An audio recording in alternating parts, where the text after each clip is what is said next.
Imamat pasal 10 ayat 1 sampai dengan 20. Imamat pasal 10 ayat 1 sampai 7, kematian Nadab dan Abihu.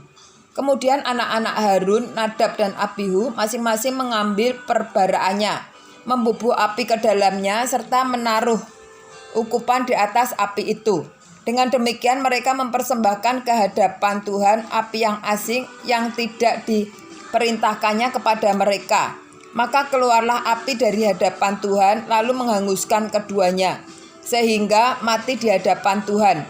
Berkatalah Musa kepada Harun, inilah yang difirmankan Tuhan kepada orang yang karib kepadaku, kunyatakan kekudusanku dan di muka seluruh bangsa itu akan kuperlihatkan kemuliaanku. Dan Harun berdiam diri. Kemudian Musa memanggil Misael dan Elsafan, anak-anak Uziel, paman Harun. Lalu berkatalah ia kepada mereka, datang kemari, angkatlah saudara-saudaramu ini dari depan tempat kudus keluar perkemahan. Mereka datang dan mengangkat mayat keduanya, masih berpakaian kemeja, keluar perkemahan seperti yang dikatakan Musa.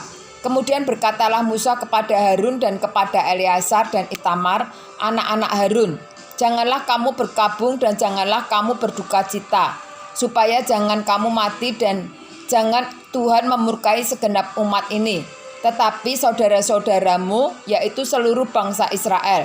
Merekalah yang harus menangis karena api yang dinyalakan Tuhan itu.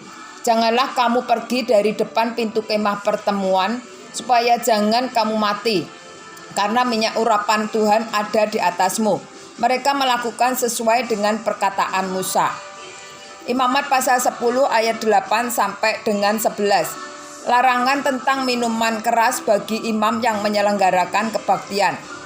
Tuhan berfirman kepada Harun, janganlah engkau minum anggur atau minuman keras, engkau serta anak-anakmu, bila kamu masuk ke dalam kemah pertemuan, supaya jangan kamu mati.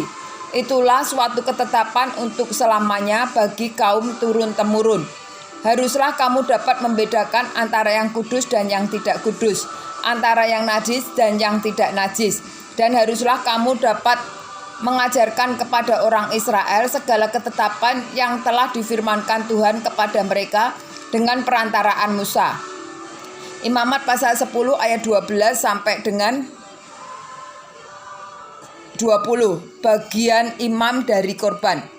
Kemudian berkatalah Musa kepada Harun dan kepada Eleazar dan Itamar, anak-anak Harun yang tinggal itu, ambillah korban sajian yang tinggal dari segala korban api-apian Tuhan, dan makanlah itu sebagai roti yang tidak beragi di samping mezbah, karena itulah bagian maha kudus. Haruslah kamu memakannya di suatu tempat yang kudus, karena itulah ketetapan bagimu dan anak-anakmu dari segala korban api-apian Tuhan. Sebab demikianlah diperintahkan kepadamu. Dada persembahan unjukan dan persembahan khusus itu haruslah kamu makan di suatu tempat yang tahir, engkau ini serta anak-anakmu laki-laki dan perempuan, karena semuanya diberikan sebagai ketetapan bagimu dan anak-anakmu dari segala korban keselamatan orang Israel. Pada persembahan khusus dan dada persembahan unjukan itu haruslah dibawa mereka ke tempat segala korban api-apian yang dari lemak itu, supaya dipersembahkan sebagai persembahan unjukan di hadapan Tuhan. Itulah suatu ketetapan untuk selamanya bagimu serta bagi anak-anakmu seperti yang diperintahkan Tuhan. Kemudian Musa mencari dengan teliti kambing jantan korban penghapus dosa itu, tetapi ternyata kambing itu sudah habis dibakar. Sebab itu dimarahinyalah Eleazar dan Itamar, anak-anak Harun yang tinggal itu. Katanya, mengapa tidak kamu makan korban penghapus dosa itu di tempat yang kudus? Bukankah itu sesuatu bagian maha kudus dari Tuhan memberikannya kepadamu, supaya kamu mengangkut kesalahan umat itu dan mengadakan pendamaian bagi mereka di hadapan Tuhan? Lihat, darahnya itu tidak dibawa masuk ke dalam tempat kudus. Bukankah seharusnya kamu memakannya di tempat kudus seperti yang telah kuperintahkan? Lalu berkatalah Harun kepada Musa, memang benar, pada hari itu mereka telah mempersembahkan korban persembahan dosa dan korban bakaran mereka di hadapan Tuhan. Tetapi hal-hal seperti tadilah yang kualami. Jikalau pada hari ini aku memakan juga korban penghapus dosa? Mungkinkah hal itu disetujui oleh Tuhan?